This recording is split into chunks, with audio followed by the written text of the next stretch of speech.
गुरुरेव परब्रह्म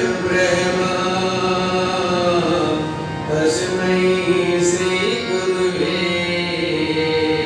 नमः। अखंड मंडलाकारं व्याप्तं येन चराचरं तत्पदं दर्शितं येन तस्मै श्री गुरुवे नमः। भगवती मेरी मातु है, पिता मेरे श्री राम, उन दोनों के चरणों में मेरा कोटि कोटि प्रणाम।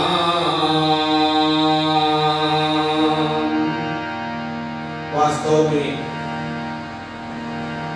शक्ति स्वरूपा माताओं और बहनों, देवतुल्य भाइयों, यह संसार नश्वर है, एक दिन सबको जाना है। और आज हमारे बीच से ही ग्राम खैरपाली से श्री टीकाराम जी रामचरितमानस के अच्छे गायक, अखंड रामायण के भगवान के धाम से बोले। हम जानते हैं सत्य, महाप्राज्ञ पिपलाद जी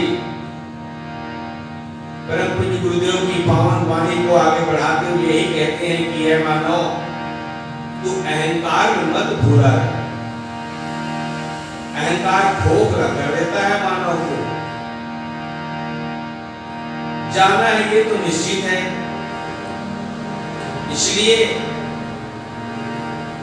ज्ञान को तू सतमार्ग की ओर लगा, कर्म को सदगति सत्कर्म की ओर लगा और भक्ति को सद्भक्ति की ओर लगा, तो जीवन का उद्धार हो जाएगा। अन्यथा बीच भंवर में नाव हमारी कोई न खेवनहार, और यही कहेंगे हम क्या, बीच भंवर में नाव हमारी कोई न खेवनहार,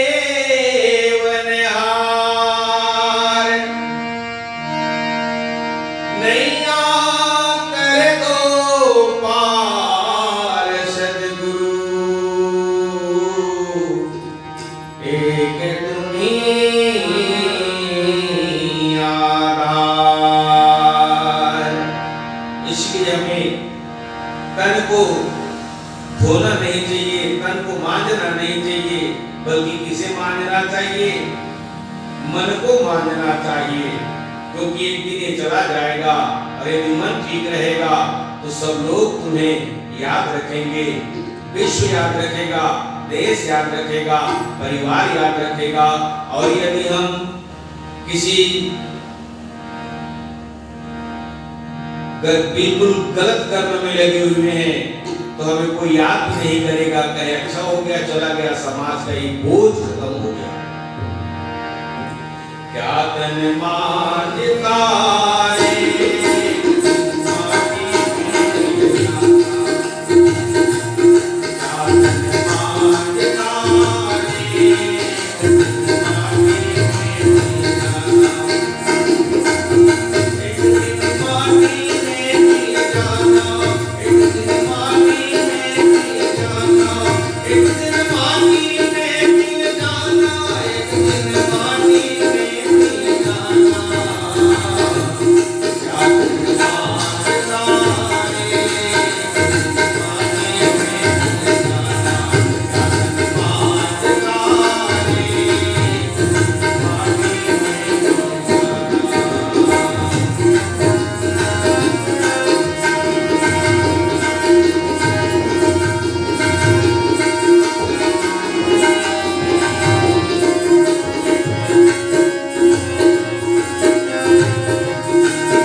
वास्तव में हम अहंकार बस भूल जाते हैं कि ये शरीर नाशवान है, और इसके ठीक विपरीत हम क्या समझते हैं कि हम सबसे इस संसार के बड़े व्यक्ति हैं। अगर कोई पद मिल गया ना, तब तो और मत पूछो, पद की इतनी दुहाई देते हैं कि आगे सामने बैठने वाले मानव को कुछ भी नहीं समझते हम। हाँ, कुछ भी नहीं दिखता कि ये कौन आया है। और हमें ये समझना चाहिए कि हम उद्यान के माली नहीं, मालिक हैं, ऐसा समझने लग जाते हैं लोग बात। जबकि हम भगवान द्वारा भेजे गए इस उद्यान के एक माली हैं, मालिक नहीं है, केवल माली है। ऐसे ही एक राजा को बहुत अभिमान था, बहुत। वो क्या सोचता था, मैं ही सब जगत का पालक हूं, इस संसार को मैं ही पालन पोषण करता हूं। यहां तक कि कह दिया उसने कि ये वेद, ये 18 पुराण, ये रामचरितमानस, ये भगवद गीता, 6 शास्त्र, 4 वेद, ये सब बेकार कहते हैं कि विष्णु पालक है, पालन पोषण करने वाला विष्णु है। ये सब निरर्थक कहते हैं, ऐसा है ही नहीं। पालन पोषण तो मैं करता हूं सबका। जब ऐसी अहंकार राजा को हुआ तो उसके दूसरे दिन एक संत जी उसी नगर में पधारे और एक पेड़ के नीचे बैठ गए, और बैठ करके पेड़ के नीचे वो मीठी मीठी बातों से, अच्छी अच्छी बातों से लोगों के मन को लुभाते रहे। बहुत लोग उनके पास आते थे, सुबह से शाम हो जाती थी, और संत बाबा बैठ करके सब लोगों को मीठी मीठी बातें सुनाया करते थे, अच्छी अच्छी बातें सुनाया करते थे। परम पूज्य गुरुदेव प्रज्ञा पुराण में इसी बात को, इन्हीं सब बातों को सुना रहे हैं। बस हमारे मन को अच्छा लगना चाहिए, बहाना चाहिए। ये वही बातें हैं जो संत सुनाया करते थे। तब क्या हुआ, राजा को लगा कि पेड़ के नीचे एक संत आया है और सब लोग उसकी बात सुनने जाते हैं, तो सोचा कि मैं भी चला जाऊं, एक बार पूछ लूं उससे। और राजा संत से मिलने चला गया, और वहां मिलने चला गया तो वहां संत ने उनका आवागत किया, आइए बैठिए राजा जी, आइए बैठिए। तो उसके सामने भी वही कहने लगा जो पहले कहा करता था कि संत जी, मैं तो विष्णु को मानता नहीं। सब वेद पुराण कहते हैं ना कि विष्णु पालक है, पालन पोषण करने वाला है, मैं नहीं मानता, ये सब झूठे हैं।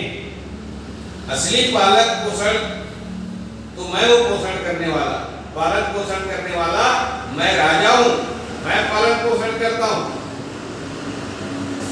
अहंकार की बात को सुनकर के संत ने एक ही प्रश्न पूछा, राजा जी, यदि आप सबके पालन पोषण करते हैं तो क्या मुझे एक चीज बताएंगे? बोले क्या?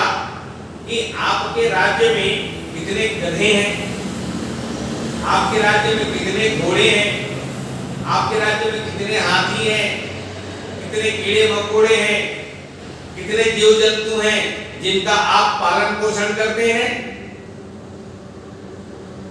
राजा ने तो सोचा नहीं था कि मेरे को संत जी ये प्रश्न कर देंगे। और जब ये प्रश्न सुने तो अचंभे में पड़ गए। बोले मुझे ये तो पता नहीं, लेकिन पालन पोषण मैं करता हूं। जब तुझे संख्या ही पता नहीं कितने कितने लोग हैं, तो भला तू पालन पोषण कैसे करता होगा उनका। एक मेरे वो विष्णु है, वो प्रभु है जो एक एक जीव की हिसाब किताब रखते, हाँ एक एक जीव के बारे में सोचते। तब भी राजा को अपने अहंकार पर अहंकार रहा उसको, और फिर कहने लगा तो बोलिए चलिए देखते हैं परीक्षा लेकर के कि वो विष्णु पालन पोषण करता है कि मैं पालन पोषण करता हूं। एक कीड़े को उठाया, कीड़े को उठा करके एक डिब्बी में बंद किया, और बंद किए ना तो राजा जी ने कहा कि देखिए इस कीड़े को इस डिब्बी में बंद कर देते हैं और कल सवेरे खोलेंगे, ये तो समाप्त हो जाएगा, क्योंकि इसका पालन पोषण करने वाला मैं हूं, मैं दूंगा कुछ नहीं। और डिब्बी में बंद कर दिए और उसको एक सुरक्षित स्थान में रख दिए। और सुबह जब फिर आए और राजा जी उस डिब्बी को लेकर के आए संत जी के पास, और संत जी ने कहा डिब्बी मुझे दी थी। डिब्बी उन्होंने ली हाथ में, और हाथ में विष्णु भगवान को थोड़ा सा याद किया, हे प्रभु आप पालन पोषण करते हैं तो कृपया ये जो जीव है इसके अंदर बंद है या कीड़ा, इसको आप सुरक्षित रखिएगा। जब खोला गया दोनों के सामने में तो देखा गया कि उस डिब्बी में कीड़ा सुरक्षित था और चावल का एक दाना उसमें था। उस दाने को वो खा रहा था। जब राजा इस चीज को देखा तो वह अचंभे में पड़ गया कि यहाँ चावल का दाना दिया तो दिया किसने, और वस्तुतः क्या था बताए कि वो चावल का दाना राजा के मस्तक पर जो तिलक धारण किया हुआ था, उसमें चावल लगा हुआ था, वही अक्षत एक गिर करके डिब्बी में बंद करते समय गिर गया और वहीं वो पड़ा रहा, जिसको न राजा जान पाए।